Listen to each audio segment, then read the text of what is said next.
Hello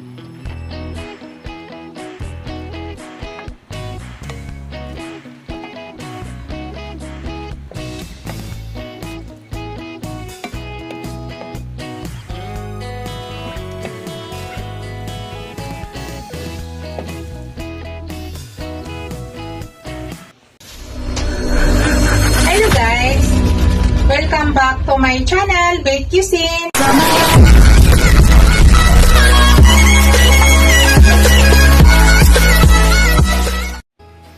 Hello guys! To this video guys, magluto tayo ng beef giniling. Ayan yung ating beef, naka-frozen pa. So ito po yung ilalagay natin guys. Lalagyan po natin ng mga gulay. Maglagay tayo ng potato, carrots, yan, meron tayong tomato, bell pepper, onion, and garlic. Yan, lalagyan natin mamaya guys ng butter. Tapos yan po yung guys, ang ating panglasa. Yan, lagyan natin mamaya ng seasoning. Tapos yan, lalagyan natin ng oyster sauce. At saka light soy sauce. Yan. Hindi po yan mga sponsor guys ha. So, hindi po ako naglalagay dito ng salt guys. Ito po yung pinaka pang salt ko. Yung, yan, yung light soy sauce. Tara guys, start na tayo pagluto. Samahan nyo ako. Hello guys, mag-umpisa na tayo pagluto guys. Ilagay na natin yung ating meat. Tanggalan muna natin ng tubig guys, kasi frozen yan.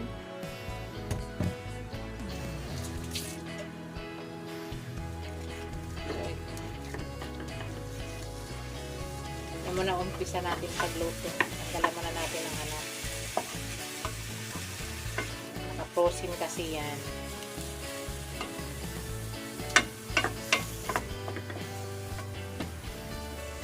So, ipakita na lang natin mamaya sa inyo guys para hindi umaba yung ating video.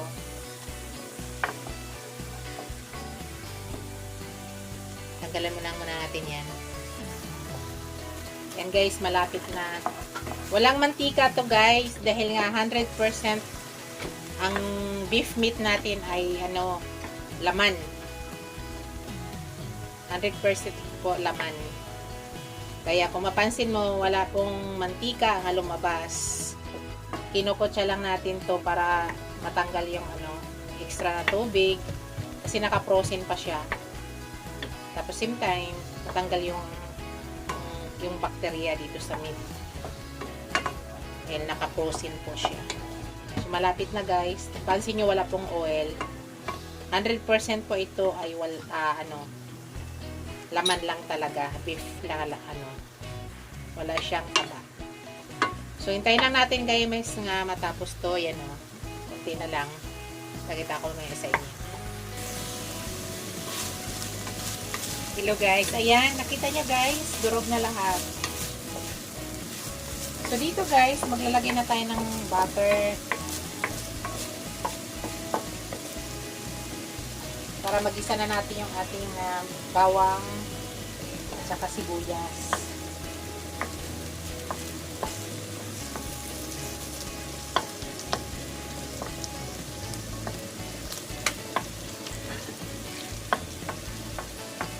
Kita ba?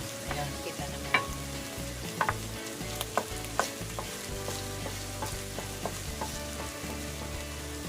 Ilagay na natin yung ating sibuyas guys.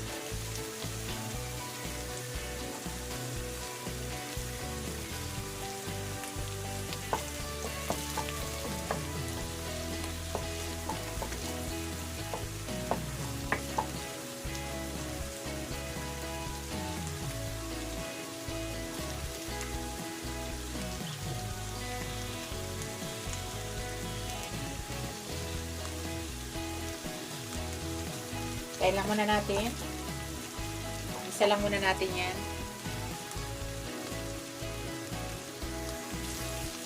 Lagyan na natin ang ating bawang guys.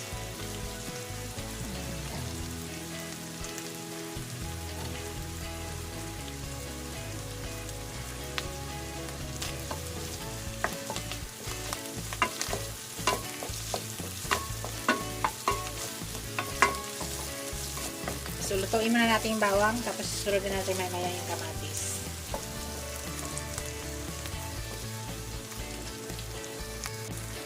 Lagay na natin yung kamatis natin, guys. Maghalo-halo na natin lahat to.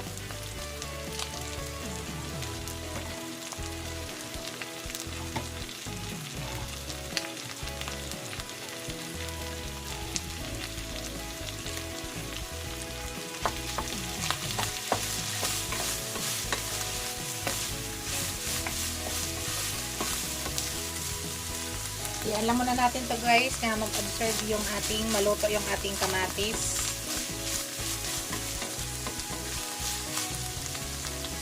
Takpan ko muna siya, guys, para maluto yung ating kamatis. Pakita ko sa inyo mamaya. Hello, guys. Maglagay tayo ng konting tomato sauce. Konti lang, guys, pang pakulay lang. Yan. Para hindi maging maasim. Kulay lang natin.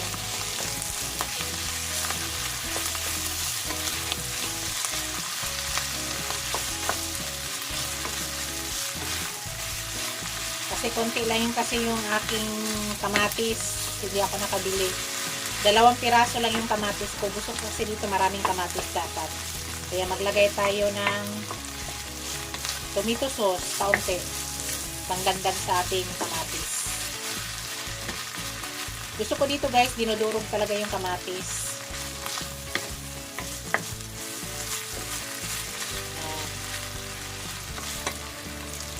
Dito, guys, maglagay na tayo ng ng ground black pepper. Maglagay tayo ng ground black pepper.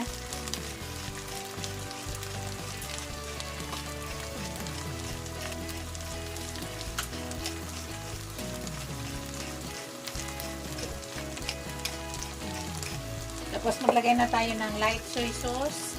Kaunti lang, guys. Ito yung ating pang alak. Kaya hindi po ako gumagamit ng asin.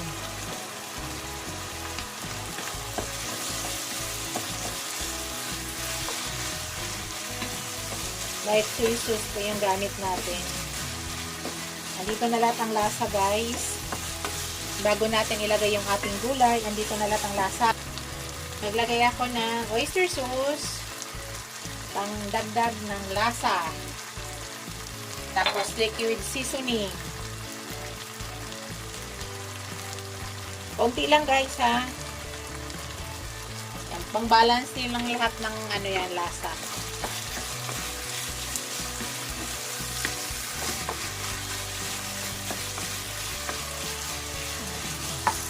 Para maging balance yung ating paglagay ng tomato sauce, guys, maglagay tayo ng sugar. 2 scoop ng sugar. Maliit lang yan, guys, ha, maliit. Para magbalansi lang yung lasa.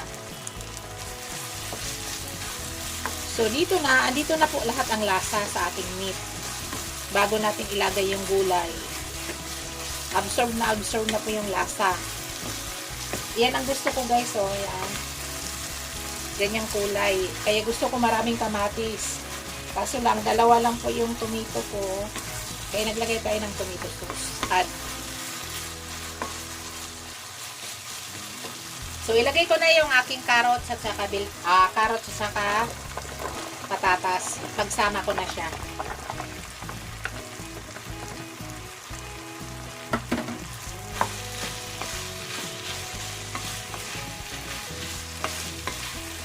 So, wala na tayong ilagay na panglasa, guys. Andyan na lahat. Lutuin lang natin yung gulay, yung carrots at saka patatas, gamit yung steam sa mahina pong apoy. Wala po tayong ilagay na tubig. Yun po yung pagluto ko nito. Wala pong tubig.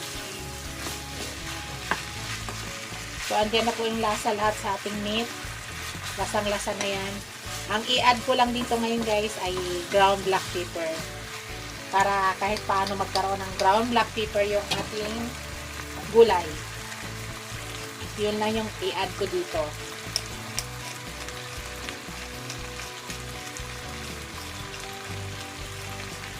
Yan, tama na yan. Yung ating bell pepper, mamaya na natin ilagay pag maluto na po ang ating gulay. So ngayon guys, tatakpan ko muna yan habang naghihintay ko maluto yung gulay at tagnaan ko lang kaunti yung apoy. Yan. Makita ko na lang mamaya sa inyo guys.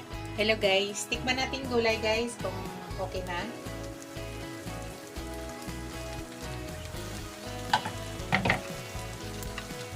Mix ko muna. Bago natin tikman.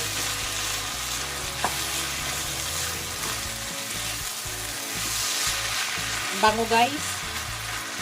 Man ko ang unang itong kapatatas ay luto na yung ating inawinori dito yung carrots. So yan. Luto na rin siya guys. Ayoko kasi ng overcook. Ilagay ko na yung aking bell pepper.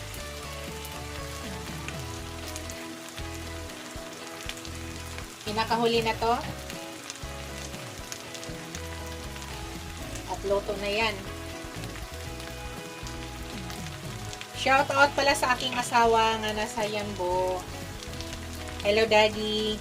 Miss na miss ko na yun guys ang aking asawa. I miss you daddy. I love you. Mag-ingat ka palagi dyan.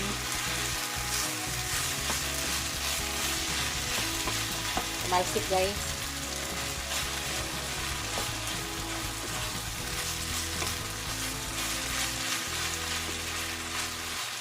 Yan, luto na yan guys. Ito na yung ating finished product guys. Yan. Ang bango.